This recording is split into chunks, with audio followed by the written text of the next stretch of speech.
Bom dia, irmãos, tudo bem? Hoje nós vamos dar continuidade à nossa exposição sobre Apocalipse. Na última exposição que nós fizemos aqui, nós falamos sobre a carta à igreja de Tiatira. Tá? Então nós vamos dar continuidade a essa exposição em que Jesus ele está falando com essas igrejas que estão situadas na região da Ásia Menor. Tá?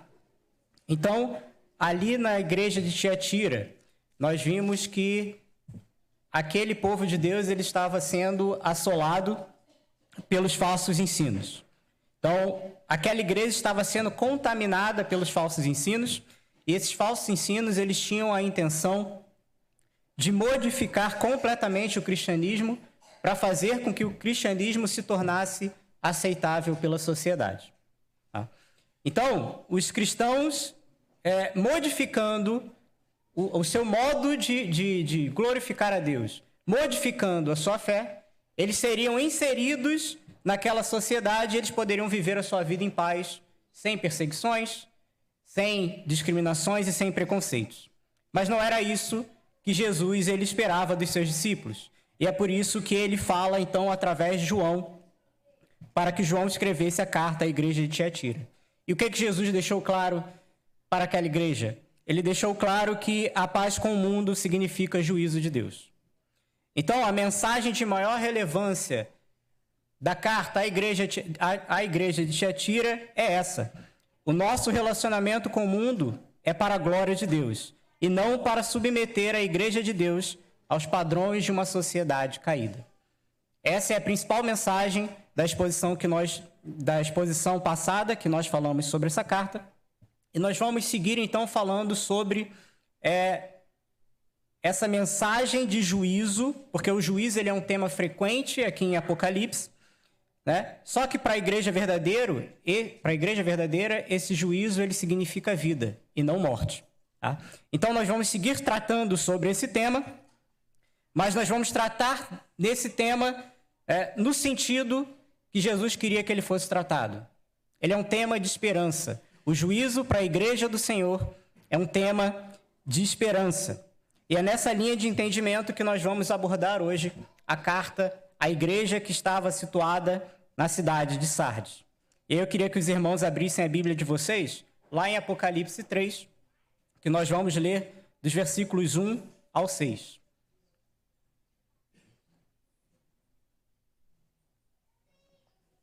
Apocalipse 3, versículos 1 ao 6.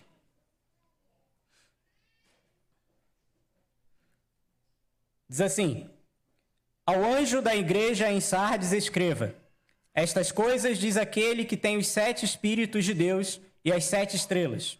Conheço as obras que você realiza, que você tem fama de estar vivo, mas está morto. Fique vigiando e fortaleça o restante que estava para morrer. Porque verifiquei que as obras que você realiza não são íntegras na presença do meu Deus. Lembre-se, pois, do que você recebeu e ouviu. Guarde-o e arrependa-se.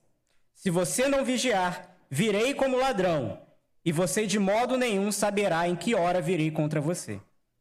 Mas você tem aí em Sardes umas poucas pessoas que não contaminaram as suas vestes. Elas andarão comigo vestidas de branco, pois são dignas. O vencedor será assim vestido de branco, e de modo nenhum apagarei o seu nome do livro da vida. Pelo contrário, confessarei o seu nome diante de meu Pai e diante dos seus anjos. Quem tem ouvidos, ouça o que o Espírito diz às igrejas. Oremos. Deus amado, obrigado, Senhor, por este domingo, obrigado porque estamos aqui livremente reunidos para adorar o teu nome, para glorificar e engrandecer o teu santo nome nesta terra, Senhor. Que nessa hora nós possamos nos desprender de nós mesmos, Senhor. Que teu Espírito haja nesse meio, nesta manhã, para que afastemos de nós qualquer distração, afastemos de nós qualquer coisa que nos impeça de compreender verdadeiramente a tua mensagem. Que a tua palavra ela encontre morada em nossos corações, Deus, e que sejamos completamente transformados por ela. Que possamos, de fato, ser discípulos teus e que possamos aplicar a Tua palavra em todos os sentidos e aspectos da nossa vida. Essa é a oração que nós fazemos no nome do Teu Filho amado Jesus. Amém. Irmãos, da mesma forma que nós sempre temos feito ao tratarmos aqui de Apocalipse, é interessante que a gente entenda o contexto histórico, tá, em que esta carta foi escrita. Tá? Então, nós precisamos olhar para a cidade de Sardes e entender alguns aspectos sobre essa cidade para que o nosso entendimento ele seja um entendimento adequado. Então, Sardes, meus irmãos, ela era considerada a cidade mais gloriosa da região da Ásia Menor. Ela foi fundada ali aproximadamente por volta ali de 1200 a.C. e ela chegou a ser considerada, de fato, a capital do reino da Lídia, que era um reino muito rico e poderoso. Tá? Sardes era uma cidade alta, ela era situada no topo de um monte, tá? No cume de um monte, né? E ela era cercada por precipícios. Esses precipícios eles tinham aproximadamente 400 metros de altura. Tá? E a única entrada, né, que você tinha para a cidade ela era um declive muito acentuado. Tá? Então, o fato dela estar situada, ela ser uma cidade alta, estar situada numa cadeia montanhosa, estar cercada ali por um vale, fazia da cidade uma fortaleza militar praticamente inconquistável. Então, ao longo dos anos, Sardes, por causa da sua condição, da sua posição privilegiada, ela se desenvolveu e ela foi se expandindo. Então, ela sai das montanhas, né, no sentido de que ela se expande em direção ao vale, mas a Acrópole em si, né, ou seja, o grande centro de Sardes, ele continua nas montanhas. Por causa disso, era uma cidade muito rica, tá? E não só por causa da sua posição, mas era uma cidade muito rica porque o rio que cruzava a cidade, ele tinha sua nascente nas montanhas. Então, das montanhas, vinha ouro em pó que atravessava a cidade. Então, era uma cidade que se desenvolveu muito economicamente falando. Quando Ciro, né, o rei da Pérsia, ele inicia sua campanha militar para dominar ali aquela região da Ásia, ele sitia Sardes. Então, Ciro sai com seus exércitos, cerca Sardes, e ali inicia-se um grande cerco. E aí, os soldados persas, como eles não tinham como atacar a cidade por causa da sua grande fortaleza, né, por causa da sua posição nas montanhas, eles resolvem escalar os muros, os precipícios, para que eles pudessem entrar na cidade. O rei da cidade na época era o rei Cresso, e ele confiava cegamente de que a segurança da sua cidade ela não seria abalada por causa dos precipícios. Então, na sua confiança, em relação à sua posição privilegiada, Cressos não vigiou adequadamente e deixou os precipícios desguarnecidos de soldados. Então, os escaladores persas, eles escalam pelas montanhas, eles entram na cidade, abrem os portões e Sardes foi, então, dominada. Esse fato aconteceu ali por volta de 546 a.C. E na época que isso aconteceu, todo mundo antigo ficou extremamente surpreso. Porque Sardes era considerada uma cidade inconquistável, intransponível. Mas ela foi conquistada por Ciro, rei da Pérsia. E aí a expressão capturar Sardes naquela época e desde então, no mundo antigo, ela se tornou um sinônimo de realização do impossível. Tá? E aí esse fato, Sardes ela foi novamente conquistada muitos anos depois e foi conquistada da mesma forma, tá, por Antíoco II. Então ele invade a cidade da mesma forma, ele emprega escaladores que sobem pelos penhascos e abrem os portões da cidade durante a noite, enquanto todo mundo dormia muito bem em segurança. E aí um outro fato importante sobre a cidade é que no ano 17 depois de Cristo, Sardes e Filadélfia foram devastados por um grande terremoto. O terremoto devastou as duas cidades, e aí, diante dessa destruição, o imperador romano, que na época era Augusto, ele ajuda a reconstruir a cidade, e em contrapartida, a cidade cunha uma moeda com a imagem de Augusto e a inscrição Sardes Cesariana. Tá? Então, o imperador e Roma, eles tinham muito domínio sobre a cidade, muita gerência sobre a cidade, e os cidadãos de Sardes, eles adoravam o imperador. Sobre a religiosidade de Sardes, a gente tinha um grande templo ali que ainda estava incompleto, estava em construção, que era um templo dedicado à deusa Ártemis. Ártemis era a patrona da cidade. Mas o povo, de uma forma geral, tinha uma adoração um pouco diferenciada. Eles adoravam muito a natureza e eles tinham um interesse muito forte, muito especial pela morte e pela imortalidade. E aí, por causa desse interesse pela morte, em Sardes existia uma grande necrópole. Tá? E aí, mais na frente, nós vamos ver exatamente qual é a relação dessa necrópole com a carta que foi escrita.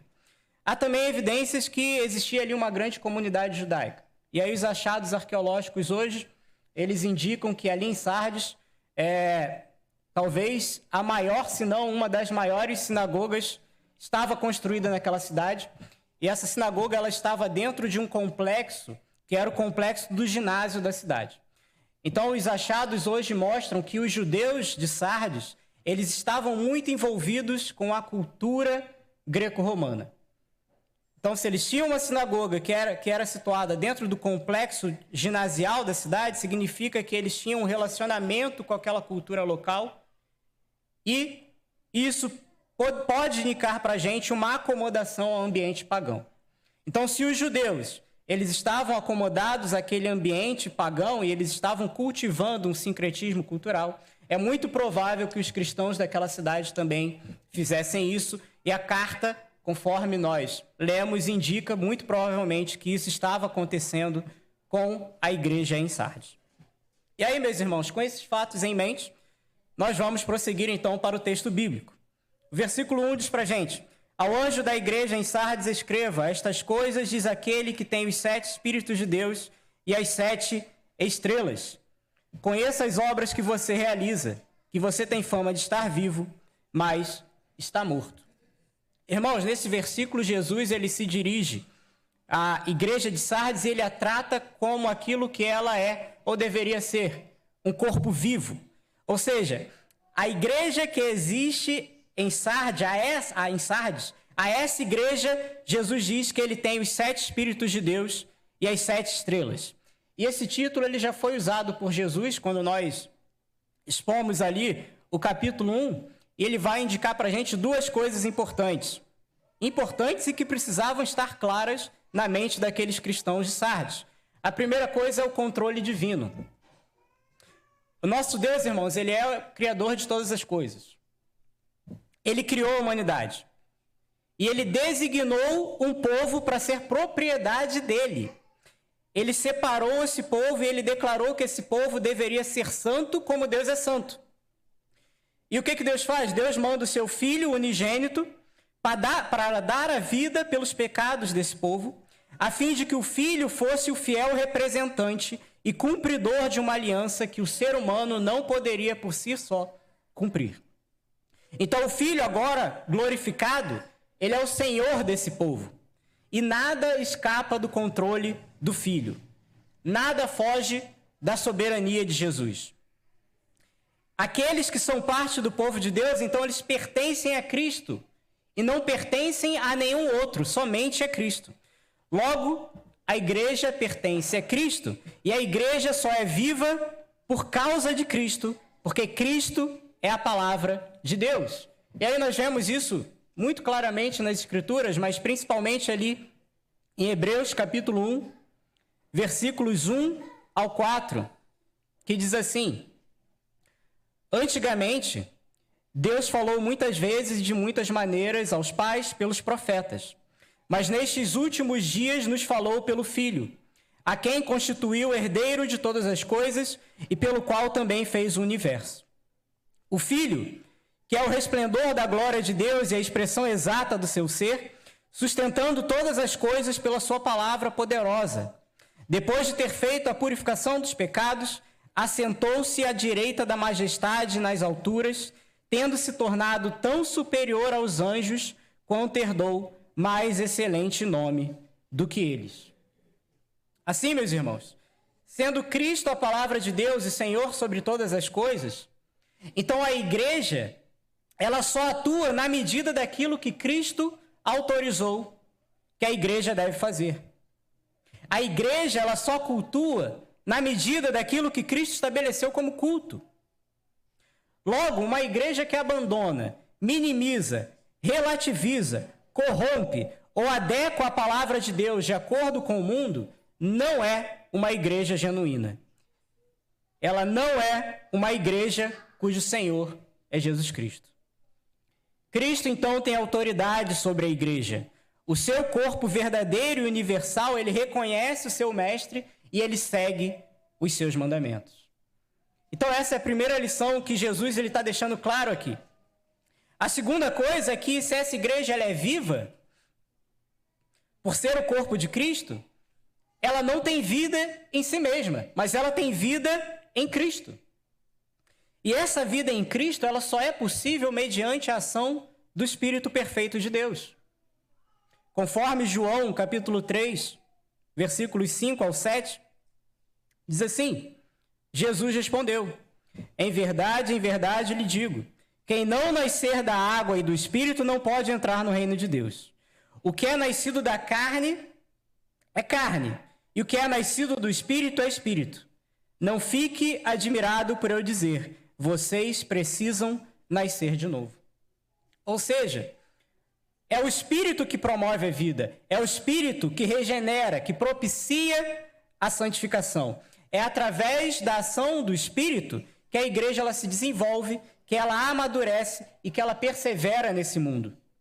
Não existe outro meio ou outra forma. Sem o Espírito de Deus, não existe vida. Sem o Espírito, não existe igreja. E é por isso que todas as cartas que Jesus ele dirige às igrejas aqui em Apocalipse terminam com a frase: ouça o que o Espírito diz às igrejas. Isso quer dizer, irmãos, que você só chega à verdade pela ação do Espírito. Você só se arrepende pela ação do Espírito. Você só é igreja por causa do Espírito Santo. E essas duas lições sobre o título de Cristo, elas estão conectadas com o que ele diz a seguir nesse primeiro versículo. Conheço as obras que você realiza, que você tem fama de estar vivo, mas está morto. A igreja em Sardes, irmãos, era uma igreja de aparências. É isso que Jesus está falando aqui. Era uma igreja que aparentava estar sobre o senhorio de Cristo. Era uma igreja que usava o nome de Cristo, mas não estava verdadeiramente sobre o seu senhorio. Era uma igreja que, para quem olhava, parecia carregar o nome Cristão Vida, mas, na verdade, a essência daquela igreja era a imagem do nome pagão Morte. E essa dualidade, vida e morte, que é usada aqui, ela é usada porque em Sardes existia uma necrópole que era muito famosa, conforme nós falamos. E aí, para os irmãos que não sabem o que é uma necrópole ela é literalmente a cidade dos mortos. É como se fosse hoje um grande cemitério, mas é uma necrópole porque existe uma adoração ali direcionada aos mortos. E uma intenção e uma adoração voltada para a imortalidade. Então, nessa necrópole, os mortos eles eram venerados e a morte era soberana sobre tudo e sobre todos. Então, Jesus está dizendo que essa igreja em Sardes, ela era uma igreja morta, porque em tudo essa igreja, ela se assemelhava àquela necrópole. Essa igreja era um lugar de mortos. O seu culto era um culto morto. Tudo o que eles falavam, pensavam e executavam exalava morte. Porque esses homens e mulheres, eles não passavam de homens e mulheres ainda mortos em seus pecados, mas que se apresentavam como vivos para o mundo que os cercava. E aí essa mensagem de Jesus, irmãos, ela é um alerta para todos nós. Porque é muito triste quando a única obra de uma igreja é o nome mentiroso que ela dá a si mesma. Olhem para as igrejas cristãs que estão ao nosso redor na nossa sociedade. Vocês vão encontrar templos belos, né? Músicos experientes, líderes com desenvoltura e oratória, né? Vocês vão encontrar promessas de avivamento. O que vocês vão encontrar nessas igrejas é toda uma atmosfera criada para passar uma imagem. E, infelizmente, não poucas dessas igrejas são verdadeiros sepulcros caiados. Em Mateus, capítulo 23, versículo 27, Jesus diz: ai de vocês, escribas e fariseus, hipócritas, porque vocês são semelhantes aos sepulcros pintados de branco, que por fora se mostram belos, mas interiormente estão cheios de ossos, de mortos e de toda a podridão. Em muitas dessas igrejas, meus irmãos, você vai entrar nelas buscando vida, mas você só vai encontrar a morte. E esse era o quadro geral da igreja em Sardes. E a igreja, ela é um reflexo do que as pessoas são. Então, individualmente, cada um daqueles cristãos era um sepulcro caiado. E o quão triste é, meus irmãos, quando a única coisa boa que as pessoas elas podem ver em você não passa de uma mentira que você mesmo criou. Jesus ele está enfatizando nessa carta que você não pode viver uma mentira. Jesus está enfatizando que somente o Espírito de Deus ele pode dar vida ao ser humano. Porque o Espírito ele age em acordo com o Filho para vivificar aquele que está morto. Por isso, diante da mensagem de Jesus, analise a si mesmo. E se a sua vida ela é um espelho do cristão da igreja de Sardes, arrependa-se. Não busque vida em qualquer outro lugar que não seja a palavra de Deus. Volte-se de suas obras falsas para o Espírito, que é o doador da vida.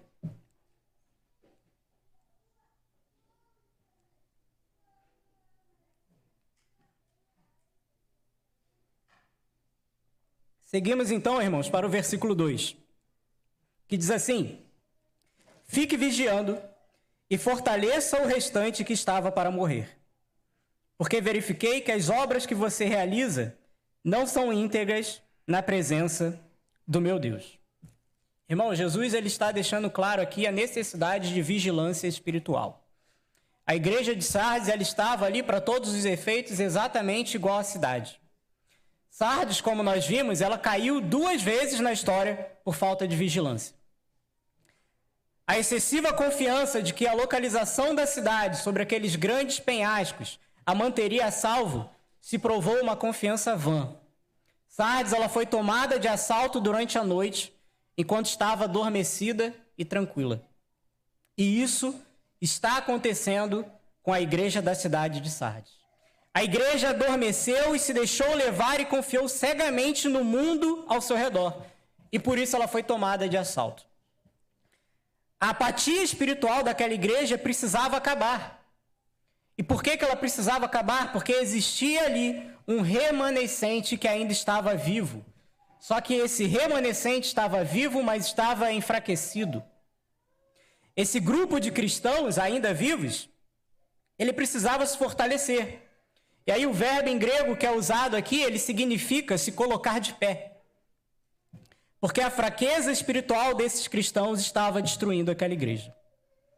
E essa fraqueza ela estava evidenciada nas obras que eles realizavam. Eram obras que desagradavam a Deus. Percebam, irmãos, que mesmo aqueles salvos e que de fato pertencem ao rebanho de Deus, eles podem enfraquecer espiritualmente de tal forma que aparentam estar à beira do precipício.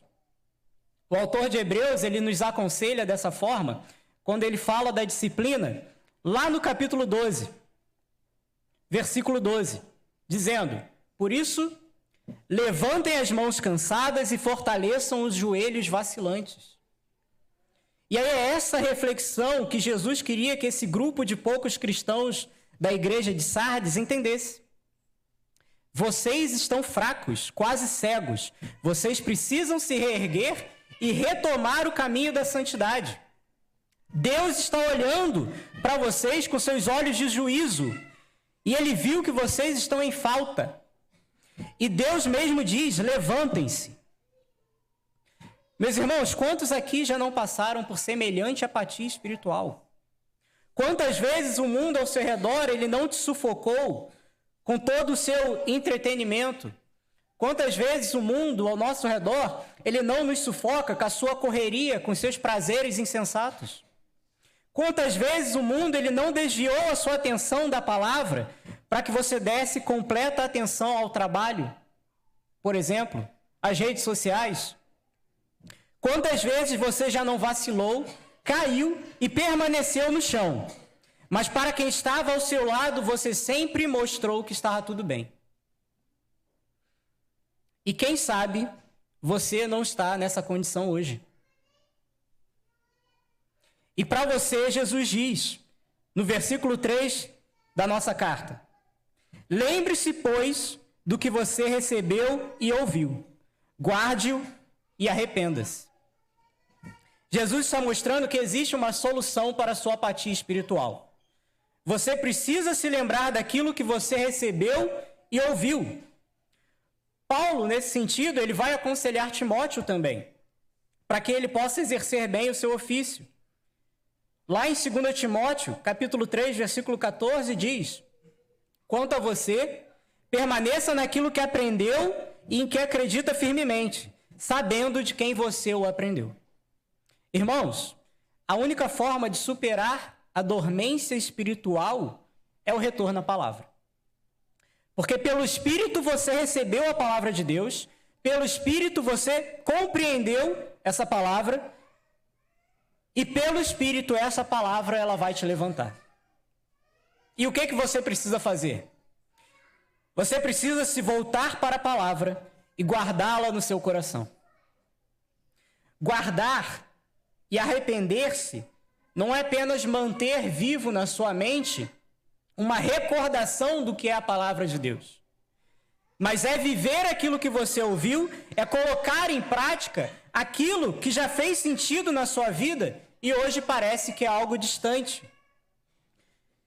É girar a chave da sua mente para um novo despertar. E nesse novo despertar, você corrige os seus caminhos. E esse chamado ao arrependimento, ele é um chamado que está associado a um fim iminente. Jesus, ele irá retornar. E ele convoca tanto os ímpios quanto cristãos ao arrependimento. Os que ainda estão mortos em seus pecados, ou seja, os ímpios, eles são chamados para uma nova vida. E os cristãos são chamados à disciplina, à perseverança e à continuidade na permanência das boas obras de Jesus Cristo. Então reflita hoje, irmãos, sobre a sua vida com Deus. E lembre-se daquilo que você recebeu e ouviu. Jesus, então, ele prossegue nesse versículo 3, falando novamente que nós devemos vigiar. E aí o versículo 3, parte 2, diz assim: se você não vigiar, virei como ladrão, e você de modo nenhum saberá em que hora virei contra você. A necessidade de vigilância espiritual é algo que precisa estar claro para todo cristão. Nós precisamos estar sempre em estado de vigilância constante. Pedro, ele já havia alertado lá em 1 Pedro, capítulo 5, versículos 8 a 9. Sejam sóbrios e vigilantes. O inimigo de vocês, o diabo, anda em derredor, como leão que ruge procurando alguém para devorar. Resistam-lhe firmes na fé, certos de que os irmãos de vocês, espalhados pelo mundo, estão passando por sofrimentos iguais aos de vocês. Irmãos, o apóstolo Pedro aqui, ele destaca dois conceitos importantes que nós precisamos entender: a sobriedade e a vigilância. Sobriedade, irmãos, significa estar livre de qualquer substância que cause algum tipo de intoxicação em nosso organismo. E aí, em termos espirituais, isso significa não permitir que as influências tóxicas desse mundo, elas te afastem da palavra de Deus e da comunhão com Ele. E vigilância? Vigilância significa adotar uma postura prática, em que você está atento às coisas que estão ao seu redor, que estão tentando roubar a atenção do seu coração e da sua mente. É dessa forma, então, que o cristão ele deve se portar na sua caminhada nesse mundo, com sobriedade e vigilância. Porque quando nós falhamos na vigilância, nós perdemos o nosso estado de sobriedade, ou seja, nós abrimos as portas para a ação do diabo. Sabemos que, se nós somos verdadeiramente filhos de Deus,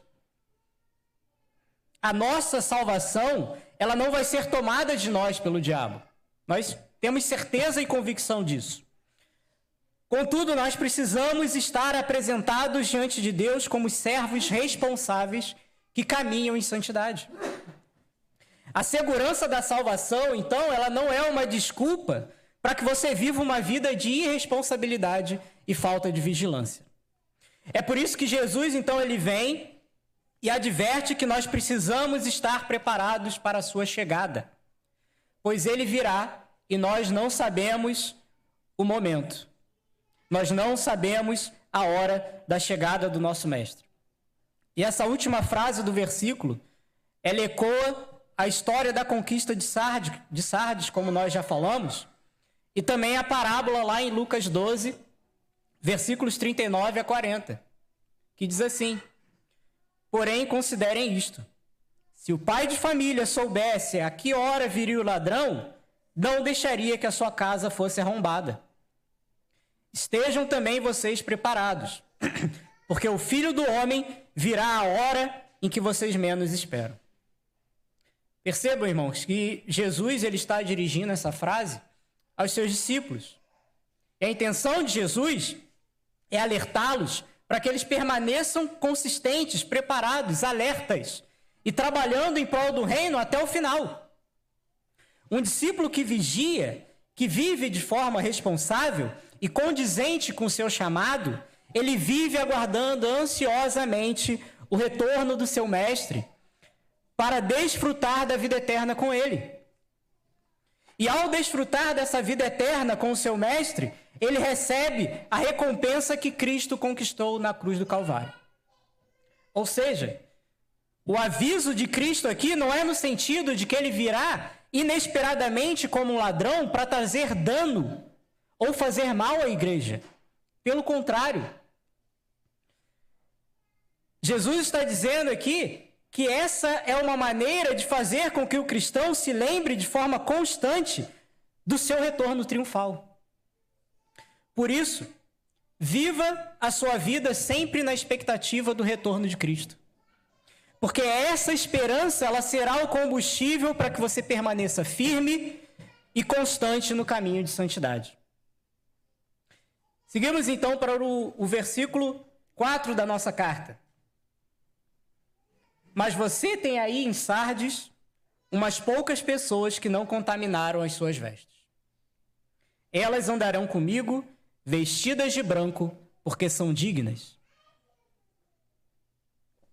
Esse versículo aqui, irmãos, ele é um encorajamento para todos aqueles que são de fato igreja verdadeira do Senhor e permaneceram inabaláveis diante da contaminação do mundo. Então nós podemos perceber, e aí às vezes nós vamos encontrar diferenças de interpretação entre os teólogos, mas nós podemos perceber que Sardes, então, ela estava composta de pessoas mortas, não dignas, que não foram de fato redimidas pelo sangue e pelas obras do Cordeiro. E além dessas, existia um grupo de cristãos enfraquecidos, que cederam às tentações do diabo, e esses precisavam ser fortalecidos e direcionados a uma vida de arrependimento e retorno à santidade. O arrependimento desse segundo grupo revelaria a quem eles de fato pertenciam, se a Cristo ou se ao diabo. E aqui nós podemos, talvez, entender que existia um terceiro e menor grupo de cristãos. Cristãos que mantiveram a sua integridade, cristãos que eram dignos não por causa das suas próprias obras ou pelas suas próprias forças, mas pelas obras de Cristo. Esses cristãos permaneceram firmes, agarrando-se na esperança de encontrar o seu mestre. Jesus então promete que os arrependidos e os que não contaminaram as suas vestes andarão com ele, vestidos de branco. Jesus então ele está prometendo, irmãos, uma nova vida, um andar em pureza, algo que você não possui ainda e nem alcançará através deste mundo. O mundo, ele vem em cima de nós com diversas propagandas, dizendo pra gente que é possível mudar de vida. E aí o mundo diz pra gente, olha só, você pode sair da pobreza para a riqueza. Você pode sair de um emprego ruim para um muito melhor. Você pode sair da infelicidade para a felicidade. Você pode sair de uma cidade ruim para outra com mais qualidade de vida. Você pode sair do tédio para uma vida de entretenimento. Você pode sair daquilo que é corriqueiro para algo que é único, para algo que é singular. E por aí vai. Então o mundo ele vem com inúmeras promessas de mudança de vida. Mas a verdade é que nada disso representa uma mudança verdadeira de vida. Para o bem ou para o mal, o mundo ele só pode te proporcionar aquilo que a sua condição pecaminosa deseja. O mundo ele te proporciona o imediato, mas não o eterno. O carnal, mas não o espiritual. Somente Jesus pode mudar a sua vida e te fazer digno. Esse poder reside única e exclusivamente em Cristo e não no mundo. Somente Jesus pode fazer você andar com ele vestido de branco. E essa imagem aqui que Jesus está trazendo, ela é uma imagem viva na mente dos cristãos de Sardes, porque os romanos, naquela época, eles comemoravam as suas vitórias com grandes desfiles militares. E esses desfiles militares, eles ocorriam no meio da cidade. E os cidadãos, eles vestiam togas brancas. Os soldados, né, os procônsulos e aqueles que estavam envolvidos naquela vitória, eles desfilavam vestindo branco. Essa era a imagem do triunfo romano. E Jesus ele está fazendo com que cada homem e mulher aqui ele tenha em sua mente a imagem do triunfo cristão. Então, se você pertence a Cristo, essa será a imagem da sua vitória no fim dos tempos. Um estado de pureza, santidade, glória e celebração. Caminhando então para o final da nossa mensagem, irmãos, Jesus ele diz assim no versículo 5: o vencedor será assim vestido de branco, e de modo nenhum apagarei o seu nome do livro da vida. Pelo contrário, confessarei o seu nome diante de meu Pai e diante de seus anjos. Os vencedores, irmãos, como Jesus ele está dizendo aqui, são aqueles que, como nós já vimos, perseveraram e permaneceram fiéis. Esses vencedores, eles estarão vestidos de branco e os seus nomes não serão apagados do livro da vida. E aí essa imagem do livro da vida, ela é algo que já estava presente na mente dos cristãos, principalmente por causa do Antigo Testamento.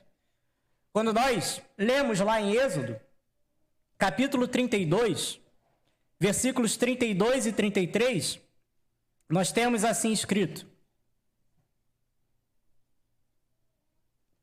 agora, pois, perdoa-lhe o pecado. Ou senão, peço-te que me risques do livro que escreveste. Então o Senhor disse a Moisés: riscarei do meu livro todo aquele que pecar contra mim.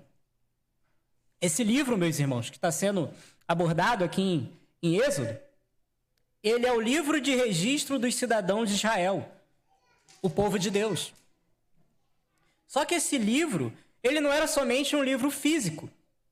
Ele era, acima de tudo, a representação física do livro da vida em que Deus ele escreveu o nome do seu povo. Então, o que está sendo dito é que aquele que pecava contra Deus, ele tinha o nome riscado do livro. E aquele que andava nos caminhos do Senhor, aquele que não andava nos caminhos do Senhor, ele era riscado da memória nacional. Então, todo aquele que pecava, todo aquele que não seguia os mandamentos, ele seria riscado da memória daquele povo, porque ele não pertenceria verdadeiramente àquele povo de Deus. Ele era riscado do livro. Então, essa imagem ela já existia no contexto do Antigo Testamento, mas ela existia no contexto do mundo antigo também. E por quê? Porque toda cidade, estado, greco-romana, ela possuía um livro em que eram registrados, né, os nomes dos seus cidadãos. E quando um cidadão ele cometia um crime que era considerado hediondo aos olhos da justiça, o nome daquele infrator, o nome daquele criminoso, ele era excluído do registro civil. Ele era excluído de vez do pertencimento àquela cidadania. Então, Jesus ele já havia mencionado esse fato também durante seu ministério terreno. E isso nós vemos lá, por exemplo, em Lucas 10, versículo 20. Que ele diz: no entanto, alegrem-se, não porque os espíritos se submetem a vocês, e sim porque o nome de cada um de vocês está registrado no céu. Jesus, então, ele está afirmando que a participação no reino celestial, a cidadania dos céus, ou seja, o registro do seu nome no livro da vida, depende única e exclusivamente da morte sacrificial de Cristo. Aqueles irmãos que estão sem manchas, somente então dessa forma, permanecendo sem manchas, eles manterão seus nomes escritos no livro dos céus. E se eles permanecerem dessa forma, assim, sem manchas, eles assim permanecem por causa de Cristo. Eles não permanecem sem manchas por causa de nenhuma obra, por causa de nenhum esforço que eles fizeram. Os que pertencem verdadeiramente a Deus permanecem sem manchas nas suas vestes brancas por causa das obras do seu mestre.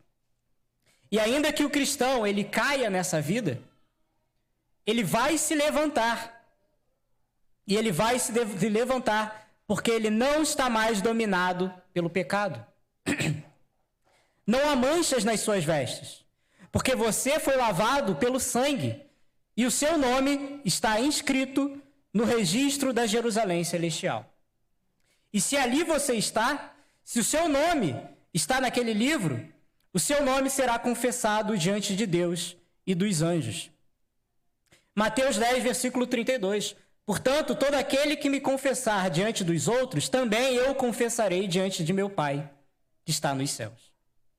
Meus irmãos, a mensagem final aqui é a seguinte: não se envergonhem de Cristo diante desse mundo. A igreja em Sardes, ela se revelou em sua maioria uma falsa igreja, porque os que dela faziam parte só tinham uma casca de cristianismo. A essência daquelas pessoas era o desejo pela aceitação do mundo. E Jesus, ele está nos chamando a uma vida genuína de arrependimento.